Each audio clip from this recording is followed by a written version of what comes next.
Oke, Bismillahirrahmanirrahim. Assalamualaikum. Welcome to chapter 4. This is the last chapter di semester ini. Alhamdulillah, akhirnya kita selesai juga belajar 4 bab di semester ini. Sekali lagi ini bab terakhir kita. Yeay. Judulnya kesetimbangan kimia. Sama seperti bab-bab sebelumnya, saya akan ngebahas tentang pendahuluannya dulu. Ini berarti teori tentang faktor yang menyebabkan, faktor yang mempengaruhi dan sebagainya. By the way, ini ada suara itu, keluarga saya yang lagi masak ya, abaikan aja. Kesetimbangan kimia, kita akan belajar bab ini. Terus ini tentang teorinya dulu. Pekan depan saya akan post tentang cara menghitungnya. Ada dua rumus, ada dua, baik yang konsentrasi maupun tekanan. Kita ngitung, habis itu selesai. Oke, mudah-mudahan kita masih sempat ulangan. Kalau enggak, it's okay, kita tugas aja. Baik, kesetimbangan kimia.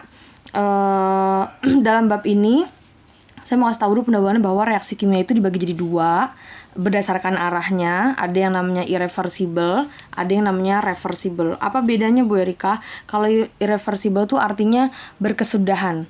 Maksudnya berkesudahan, jadi kalau misalnya sudah terbentuk produk, misalnya A sama B direaksikan membentuk C sama D, ya udah AB-nya hilang karena dia berubah jadi C sama D. C sama D ya udah segitu aja. Maka tanda panahnya seperti ini. Jadi udah berhenti aja, selesai atau berkesudahan. Begitu produk terbentuk, selesai. Tapi kalau reversible itu artinya reaksinya bolak-balik.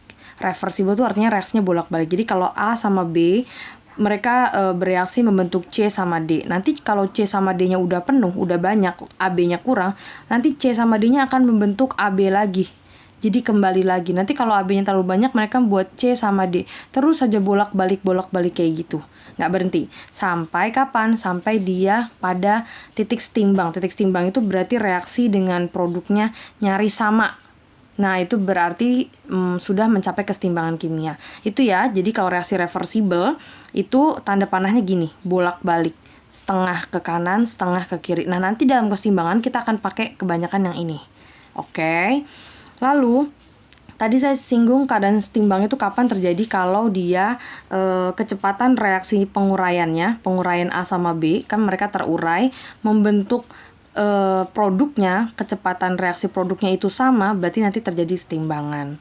Pada keadaan setimbang tidak terjadi perubahan makroskopis. Ini cuma istilah aja, mana tahu nanti kamu ketemu soal-soal dengan istilah ini, jadi kamu nggak bingung. Jadi makroskopis itu tidak terjadi. Maksudnya apa? Makroskopis itu berarti kan besar, makro besar. Jadi kelihatannya kalau misalnya saya mereaksikan suatu zat A sama zat B, kayaknya kalau pakai mata doang, saya lihat kayaknya nggak ada yang berubah kok Bu Erika gitu. Jadi tidak terjadi perubahan secara makroskopis atau pas pandangan mata itu tidak terjadi. Tapi ternyata sebenarnya secara mikroskopi, jadi di dalamnya ternyata itu tetap berlangsung. Berlangsung apa? Tadi yang bolak-balik itu reaksinya. A sudah membentuk C sama D, C, D banyak, habis itu balik lagi jadi A sama B. Terus kayak gitu. Sampai kapan? Sampai terjadi kesetimbangan. Nah, karena dia terus-terusan mondar-mandir bolak-balik gitu, maka disebutnya kesetimbangan kimia adalah kesetimbangan yang dinamis, artinya bergerak terus gitu ya. Ada hukum kesetimbangan, nggak perlu dihafal tapi kamu perlu tahu. Bunyinya adalah bila suatu reaksi dalam keadaan setimbang, maka hasil kali konsentrasi zat-zat hasil reaksi ini nama lainnya adalah produk ya. Maka konsentrasi zat-zat produk atau konsentrasinya produk akan dipangkatkan dengan koefisiennya. Lalu nanti dibagi sama konsentrasi zat preaksi. Zat preaksi adalah reaktan, dipangkatkan dengan koefisien memiliki harga tetap. Nah, ini dia. Harga tetap ini disebutnya atau tetapan kesetimbangan kimia dilambangkan dengan Kc, tetapan konsentrasi. Gitu ya. Jadi nanti kita akan menghitung Kc, tapi sebelumnya kita belajar dulu. Nah, Kc ini persamaannya seperti ini. Sama seperti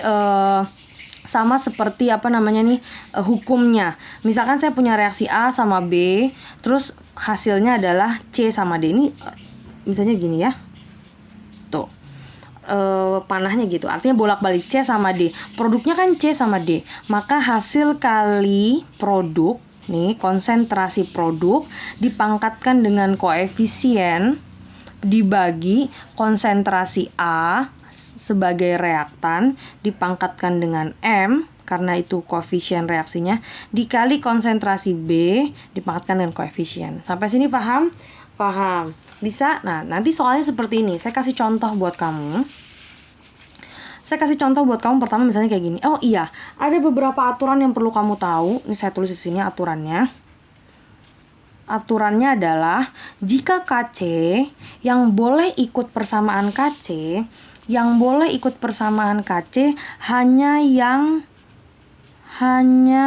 yang wujudnya atau bentuknya adalah gas, nanti lambangnya gini, atau bentuknya aquos, aki. Apa bedanya aquos? Kalau liquid nggak boleh. Liquid kan jadi kita punya gas, aquos, liquid, apalagi sama solid gitu ya. Solid kan padatan. Kalau aquos sama liquid apa bedanya? Kalau liquid itu cair, Bu Erika. Kalau aquos juga cair. So what's the difference? Kalau aquos itu misalnya gini, kamu punya garam. Garam kamu taruh di wadah terus kamu panasin. Jadi air nggak dia? Iya, jadi air. Itu namanya lelehan kan? Itu disebutnya liquid. Kalau garam kamu masukin ke air terus kamu aduk larut nggak garam? Nah, kalau yang itu disebutnya aquos. Jadi kalau aquos berarti ada airnya. Kalau liquid lelehannya saja. Dua-duanya bentuknya liquid. Yang boleh ikut aturan KC hanya gas dan aquos saja. Oke. Contoh soalnya gini. Saya punya reaksi ini. 5CO ditambah I2O5. Ini solid ya, by the way. Jelas nggak? Ini solid. Ini itu, saya hapus saja. Ini bentuknya solid. Tuh. Solid, terus ini I2, 5CO2 gas. Maka persamaan KC-nya gimana? Berarti KC sama dengan, ingat tadi KC kata si hukum kesetimbangan apa? Hasil kali produk dipangkatkan dengan koefisien. Produknya yang mana? Yang kanan kan? Yang namanya produk tuh yang kanan. Berarti konsentrasinya I2 gitu ya. Ada koefisiennya nggak? Nggak ada, ya udah berarti pangkat 1. Dikali konsentrasi CO2, by the way kenapa dia ikut? Karena dia sama-sama gas. Oke, berarti dia boleh ikut ini. CO2-nya saya tulis CO2. Karena CO2 itu koefisiennya 5, jadi pangkat 5 dibagi tuh produk. Dibagi reaktan. Reaktan di sebelah kiri kan? Ini berarti 5CO. Ini ikut nggak? Nggak. Kenapa ini nggak ikut? Karena dia solid. Jadi nanti dibaginya hanya CO pangkat 5 tuh. Sampai sini paham?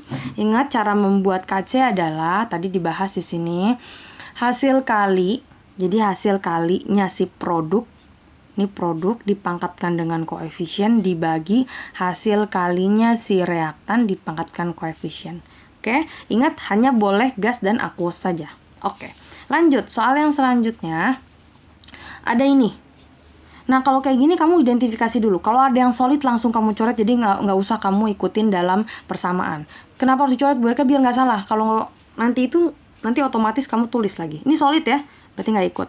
Ini solid nggak? Nggak ikut juga. Berarti maka persamaan KC sama dengan konsentrasi si CO. Ya, karena tinggal CO doang kan? CO2, sorry. Dipangkatkan koefisien cuma 1, berarti udah tulis aja. Nggak usah ditulis, nggak apa-apa. Terus dikali H2O. Pangkat 1. Di sini nggak ada. Ya udah berarti dibagi 1. Biasanya kalau dibagi 1 nggak usah ditulis. Jadi nanti persamaan KC-nya hanya KC sama dengan konsentrasinya CO2 dikali konsentrasinya H2O. Selesai. Ini namanya persamaan KC untuk reaksi nomor 2. Sampai sini paham? Nanti kita latihan soal biasa. Lanjut. Yang terakhir, saya punya ini. Gas semua nggak? Oke, gas semua. Berarti KC-nya ya normal aja berarti. KC sama dengan konsentrasinya I2 gitu ya. Pangkatkan 1 karena koefisiennya 1 kali konsentrasinya H2. Bu Erika kenapa sih yang kanan dulu ya? Karena kan produk. Ingat produk dibagi reaktan. Dibagi konsentrasinya reaktan, berarti ini HI dipangkatkan dengan koefisien. Ada nggak koefisiennya? Ada 2. Ya udah pangkatkan 2. Cut, selesai. Kok ini ikut semua Bu Erika? Iya, karena semuanya gas. Kalau ini nggak ikut karena dia solid, ini solid. Sampai sini paham? Oke, bisa ya. Lanjut. Kemudian ada yang namanya asas Le Chatelier. Asas Le Chatelier ini artinya sebenarnya faktor yang mempengaruhi kesetimbangan laju reaksi gitu. Kayak kesetimbangan laju reaksi, kesetimbangan kimia. Kemarin waktu kita belajar laju reaksi ada beberapa yang mempengaruhi laju reaksi apa aja kayak konsentrasi, suhu gitu ya. Itu apa lagi? Konsentrasi, suhu, katalis tuh ya yang mempengaruhi laju reaksi. Nah, kalau ini Ada beberapa yang mempengaruhi. Yang pertama konsentrasi, kedua tekanan dengan volume, ketiga katalis, dan terakhir suhu. Apa sih hubungannya? Nah, atau soalnya tuh nanti bagaimana? Soalnya tuh nanti gini. Misalnya gini, ini ketentuannya, asas Le Chatelier yang pertama. Jika konsentrasi dinaikkan. Konsentrasi mana Bu Erika? Konsentrasi mana aja? Mau produk ataupun reaktan. Jika nanti konsentrasinya dinaikkan, maka kesetimbangan akan bergeser ke lawannya. Maksudnya apa? Dengerin aja dulu, it's okay. Yang kedua, jika konsentrasinya diturunkan, maka kesetimbangan akan bergeser ke, loh kok ini gak ada tulisannya? Ke kiri. Ke dirinya sendiri. Ke dirinya sendiri. Maksudnya apa? Nih, saya kasih contoh. Misalnya saya punya reaksi kayak gini. Ada N2 gas ditambah dengan H2, 3H2 dalam bentuk gas, hasilnya adalah amonia gas juga. Nah, jika misalnya nanti ada soal gini, jika konsentrasinya dinaikkan. Oke, saya buat ya, konsentrasi dinaikkan. Konsentrasinya siapa? Misalnya konsentrasinya N2. Konsentrasinya N2 dinaikkan. Kesetimbangan bergeser kemana? Ingat, jika konsentrasi dinaikkan, kesetimbangan bergeser ke lawannya. Karena yang saya naikin itu di N2 tuh ada di sebelah kiri, maka kesetimbangan bergeser ke lawannya. Lawannya itu berarti mana? Sebelah kanan. Oh, berarti kesetimbangan bergeser ke kanan atau ke arah produk atau ke arah NH3. Yang paling betul sih nyebutnya ke arah NH3 gitu. Oke. Kenapa? Karena yang saya naikkan adalah N2. Kalau nanti saya balik misalnya, konsentrasinya NH3 saya naikkan. Berarti kesetimbangan bergeser kemana? Ke lawannya. Lawannya mana? Karena NH3 di kanan, maka lawannya pasti di kiri. Jika konsentrasinya NH3 dinaikkan, maka keseimbangan akan bergeser ke kiri, atau ke arah reaktan, atau ke arah N2 dan H2. Sampai sini paham? Ngerti ya? Maksudnya lawannya tuh gitu. Jadi tergantung. Nanti Bu Erika minta soalnya itu yang dinaikkan itu yang mana gitu. Oke, lanjut. Contoh yang kedua, misalnya konsentrasi diturunkan. Anggapnya, oh my god, geser. Misalnya konsentrasi yang diturunkan tuh yang N2. Misalnya tuh gini, konsentrasinya si NH3 saya turunkan. Nih, konsentrasi NH3 saya turunkan. Maka keseimbangan bergeser kemana? Ke dirinya sendiri. Nih. Ya, kalau diturunkan bergeser ke dirinya sendiri. Maka keseimbangan bergeser kemana? Ya, tetap ke kanan. Kenapa? Karena yang diturunkan NH3. Maka kesetimbangan bergeser ke dirinya sendiri. Dirinya siapa? Ya NH3, karena NH3 yang diturunkan. Oke. Jika NH3 diturunkan, maka kesetimbangan bergeser ke arah NH3 atau ke arah produk atau ke kanan. Tuh. Sampai sini paham? Bisa ya. Jadi maksud lawannya tuh berarti tergantung. Kalau yang sebelah kiri yang ditambah berarti gesernya ke kanan. Kalau yang kanan yang ditambah berarti gesernya ke kiri. Oke, tapi nyebutnya jangan kanan kiri, nyebutnya itu arah nama zatnya. Ke arah NH3, ke arah N2H2 gitu ya. Oke, lanjut. Yang asas Le Chatelier yang kedua itu namanya itu menyangkut tekanan dengan volume. Ingat, tekanan dengan volume itu berbanding terbalik. Saya punya contoh, misalnya saya punya piston. Saya gambar sini. Kamu tahu piston nggak? Di fisika biasanya suka disebutin. Piston gini nih. Ini nanti saya bisa tekan. Saya tekan gitu ke bawah nanti ya. Nah, misalnya saya tekan, berarti kan tekanannya besar. Volumenya mengecil nggak? Mengecil, karena kan dia turun ya. Kalau nanti saya angkat, berarti kan dia membesar. Volume jadi besar kan? Ruangnya jadi lebar, tapi tekanan jadi kecil. So, tekanan dengan volume berbanding terbalik. Jika tekanannya diperbesar, maka volumenya diperkecil. Kesetimbangannya akan bergeser ke arah yang jumlah. Ini sigma, jumlah koefisiennya kecil. Oke, jadi kalau volumenya kecil, kesetimbangan bergeser ke arah yang jumlah koefisiennya kecil. Jadi ngikutin volume. Oke. Kebalikannya, jika tekanannya turun, volume pasti besar dong, maka keseimbangan akan bergeser ke yang jumlah koefisiennya besar. Maksudnya apa? Contoh, saya punya reaksi yang sama nih. Ada N2, ada H2, ada 2NH3. Misalnya saya punya soal kayak gini. Perhatikan reaksi berikut. Jika tekanannya diperbesar, maka keseimbangan bergeser ke gitu. nanti Kc ke arah. Nah, pertanyaannya gitu. Jawabannya gimana? Perhatikan, kamu ingat aja, oh kalau tekanannya besar, berarti volumenya pasti kecil. Kalau volumenya kecil, berarti ke jumlah koefisiennya kecil. Hitung dulu sama kamu. Jumlah koefisiennya yang kanan ada berapa? Ngitungnya gimana Bu Erika? Lihat koefisien tuh angka yang di depannya kan ya. Ini nggak ada, berarti 1. 1, ini ada 3. Berarti 1 tambah 3 berapa? 4. Oke, berarti jumlah koefisien kanan 4. Jumlah koefisien kiri ada 2. Berarti 2. Nah, berarti kalau tekanannya dinaikkan, keseimbangan bergeser ke arah mana? Ke arah kanan. Karena kalau tekanannya diperbesar, volumenya kan diperkecil.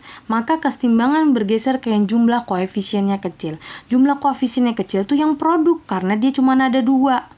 Oke, maka dia geser ke arah produk. Oke, atau ke arahnya si NH3. Sampai sini paham? Oke. Kalau misalnya ada soal yang bilang, jika volumenya diperbesar, maka Kc kemana? Pertanyaannya gitu. Terus gimana? Ya udah, ingat kalau volumenya diperbesar kan berarti koefisien Kc akan bergeser ke arah yang koefisiennya besar. Ini 4, ini 2. Mana yang lebih besar? Yang kiri dong. Oke, berarti kalau misalnya nanti soalnya jika volumenya diperbesar, maka Kc atau keseimbangan bergeser ke arah N2H2 atau ke arah reaktan. Oke, sampai sini paham? Ngerti? Oke, kenapa? Karena dia lebih besar. Koefisiennya 4. Oke, bisa ya. Asas lecet liar yang ketiga, sebenarnya nggak masuk nih ya. Katalis itu jika diperbesar atau diperkecil sebenarnya tidak mempengaruhi keseimbangan kimia. Tapi katalis ini mempengaruhi laju reaksi kan. Jadi kalau pakai katalis laju reaksinya cepat, maka mencapai keseimbangannya jadi lebih cepat. Tapi dia tidak mempengaruhi arah pergeseran keseimbangan kimia. Gitu ya. Paham? Ngerti? Oke. Yang terakhir, asas lecet liar yang terakhir adalah suhu. Ini agak panjang suhu mah, jadi pelan-pelan. Suhu, nih saya punya contoh. Suhu itu tergantung. Tergantung apa? Tergantung reaksinya itu endoterm atau eksoterm. Jadi misalnya saya punya reaksi, nggak ada tempatnya. Oke, misalnya saya punya reaksi misalnya gini. H2 gas ditambah sama I2 itu gas juga, hasilnya adalah 2HI. Delta H-nya positif. Misalnya gitu. Oh, delta H-nya positif berarti endotherm atau exotherm? Endotherm. Jadi kalau nanti suhunya saya naikkan, nanti saya tanya, maka keseimbangan bergeser ke arah mana? Ke arah kanan. Dan Kc-nya bertambah. Berarti diapalin dong Bu Erika? Iya, diapalin aja. Nih, suhu itu bergantung. Kalau reaksinya exotherm berarti kan delta H-nya negatif. Kalau suhunya dinaikkan, ini T itu suhu ya, temperatur. Suhunya dinaikkan, reaksi bergeser ke kiri. Nih, bergeser ke kiri. Terus kalau di endotherm, kalau suhunya dinaikkan, bergeser ke kanan. Nah, kebalikannya, kalau di exotherm, T-nya itu kalau diturunkan dia bergeser ke arah kanan, K-nya bertambah. Kalau di endotherm, kalau suhunya diturunkan, reaksinya bergeser ke kiri, K-nya bertambah. Jadi sebenarnya ini ke sini ya, samanya ya. Jadi reaksi exothermnya waktu suhu dinaikkan tuh sama seperti endotherm waktu diturunkan. Sama-sama bergeser ke kiri, sama-sama Kc-nya berkurang. Terserah kamu ya, gimana cara menghafalkannya, pokoknya bisa. Karena nanti ulangan dan UAS pasti akan ada soal ini. Dan tenang aja, itu pasti PG. Oke, tapi harus ingat, kalau ditanyakan suhu, maka kamu harus perhatikan delta H-nya. Kalau delta H-nya negatif, berarti kamu ikut aturan yang negatif, karena dia exotherm. Kalau delta H-nya positif, berarti dia endotherm, kamu ikutin aturan yang ini. Ini diapalin aja. Oke, bisa. Asas lecet liarnya semuanya dari konsentrasi, tekanan, volume, dan suhu bisa ya, paham? Oke, kalau nggak paham diputar lagi aja. By the way, catatan ini tolong dicatat ya. Oke, lanjut. Materi terakhir yang saya tutup dengan ini. Perbedaan antara Kc keseimbangan termokimia. Jadi nanti akan ada soal kayak begini nih. Ini saya tampilkan dulu soalnya, baru teorinya. Contoh soal. Misalnya ada reaksi H2 tambah I2, hasilnya adalah 2HI. Nah, Reaksi ini memiliki harga K adalah 4. Jadi harga tetapan kesetimbangan kimianya itu 4. Maka reaksi ini K-nya berapa gitu. Paham nggak kamu pertanyaan ini? Paham ya? Soalnya nanti akan keluar di UAS dan di ulangan. Perhatikan. Kamu tahu reaksi yang di atas sama yang di bawah apa bedanya? Ini mirip kayak waktu kita belajar termokimia ya. Jadi reaksinya diketahui, saya mintanya reaksinya gini. Oke, ini tadi H2-nya ada di kanan, ini jadi ada di kiri. Tadinya ada 2, jadinya cuma 1. Berarti pertama dibalik, habis itu dibagi. Dibagi berapa? Tadinya ada 2, di sini jadi nggak ada 2, berarti dibagi 2. Paham ya? Nah, gimana cara mengerjakannya? Ada teorinya. Teorinya ini. Nih, perhatikan. Bedanya, kesetimbangan bedanya dengan termokimia. Kalau reaksinya dibalik, waktu kita belajar termokimia kan data hanya berubah tanda ya. Kalau tadinya positif jadi negatif, negatif jadi positif. Kalau dalam kesetimbangan, KC-nya jadi 1 per. Oke. Yang kedua, kalau reaksinya dikali, kalau di termokimia gampang, tinggal dikali aja. Kalau di kesetimbangan kimia, kalau reaksinya dikali, KC-nya itu dipangkatkan. Kalau data hama dikali kayak biasa kan. Terakhir, kalau dibagi, KC-nya tuh di akar. Kalau termokimia kan gampang, tinggal dibagi doang. Kalau KC di akar. Nah, gimana cara mengerjakannya? It's easy. Look, gampang. Oke, kita punya reaksi ini yang tadi saya udah jelasin. K-nya 4. Perhatikan ini. Reaksinya ini diapain nih? HI-nya tadinya di kanan jadi di kiri. Berarti dibalik kan? Kalau dibalik tadi diapain? Reaksi dibalik, KC jadi 1 per A. Oke, karena dia dibalik, jadi yang tadinya K-nya jadi 1 per 4. Paham? Oke. Terus lihat lagi di soal ini. Tadinya ada 2 HI, ini 1, ini 1. Ini jadi nggak ada 2-nya. Jadi 1, yang tadinya 1 jadi setengah, jadi setengah. Berarti dia dibagi 2 kan? Berarti reaksi di atas jadi reaksi di bawah itu setelah dibalik dia dibagi 2. Maka tadi gimana? Reaksinya jika dibagi KC di akar. Jadi ini nanti jadi di akar. Di akar berapa Bu Erika? Ya di akar 2 karena dibagi 2. Oh, berarti kalau dibagi 3 di akar 3? Iya. Kalau dibagi 4 akar 4? Iya. Kalau dibagi setengah berarti di akar setengah Bu Erika? Iya. Oke. Karena ini dibagi 2 maka jadi di akar 2. 1 per 4 diakarin gimana berarti? 1 diakarin 1, 4 diakarin 2, jadi 1/2. Oh, berarti reaksi ini memiliki KC 1/2. Sampai sini paham? Selesai ya, ini materi pendahuluan kesetimbangan kimia, mudah-mudahan kamu paham. Pekan depan kita mulai ngitung, oke?